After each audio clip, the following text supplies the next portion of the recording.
Let's talk hospitality trends for 2023.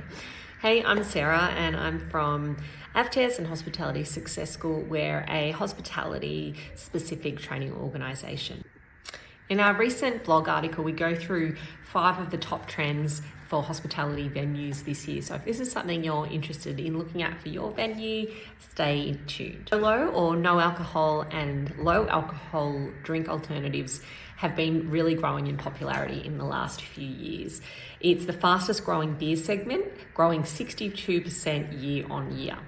And the amount and the innovation and the flavours that are available across all sorts of drink categories, wine, beers, spirits, has really increased.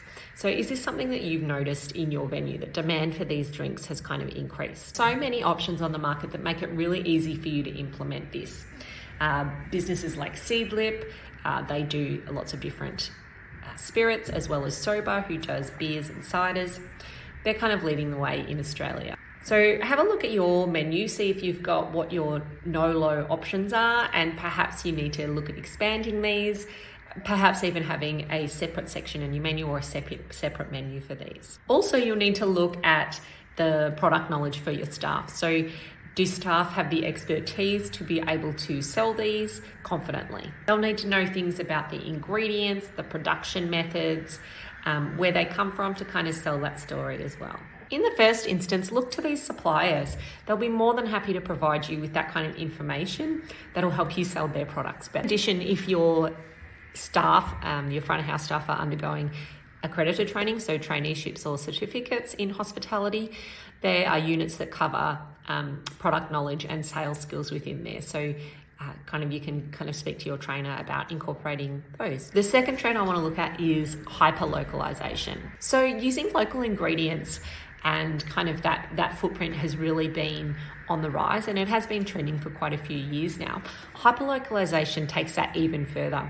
So you may be using ingredients or whether they're raw ingredients or they're made ingredients like sauces or that kind of thing from local suppliers.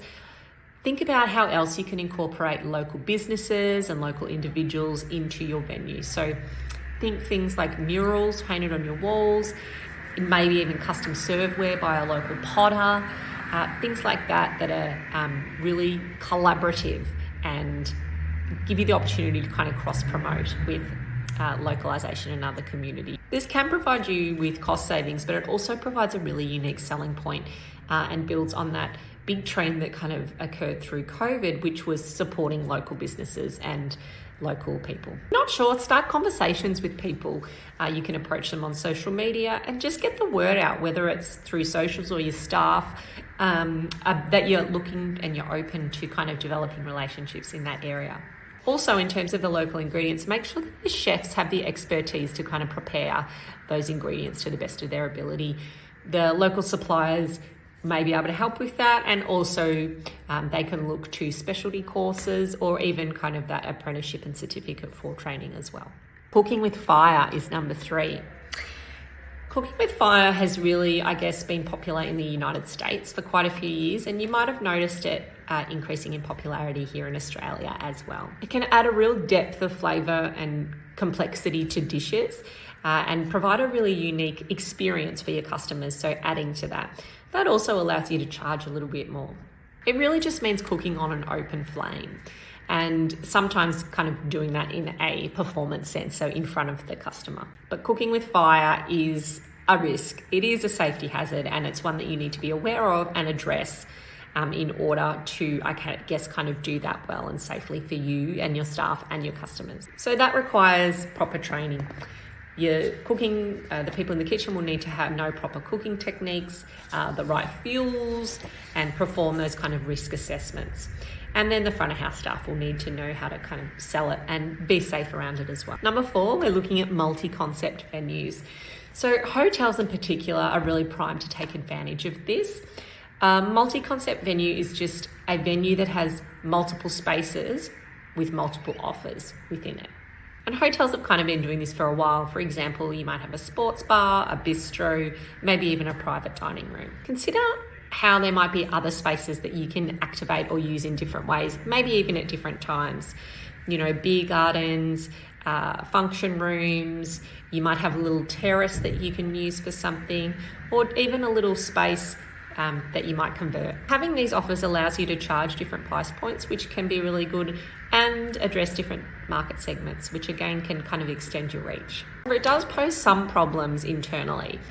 To have those offers, you need, I guess, the skills from front and back of house to be able to create those offers and sell those offers and meet those expectations of the customer. So there might be different dishes, there might be different service levels, that kind of thing. So staff will need training in that, and you'll need to make sure that you have things that are clearly differentiated for the customer. Last up, I've got a trend for staffing. Now, this might not be something you're used to seeing, but retaining your staff has become incredibly important in recent times. It's often the number one thing that hospitality businesses say is their biggest problem. In 2022, so last year, the AHA did a hospitality survey, and they showed that the top 3 things that staff look for in a hospitality job are: number 1, training opportunities; number 2, a transparent and inclusive culture; and number 3, flexibility. It's great that we have that information because it really allows you to do something with it. So have a look at those retention rates, see if you're happy with them or if maybe there's some improvements to be made there.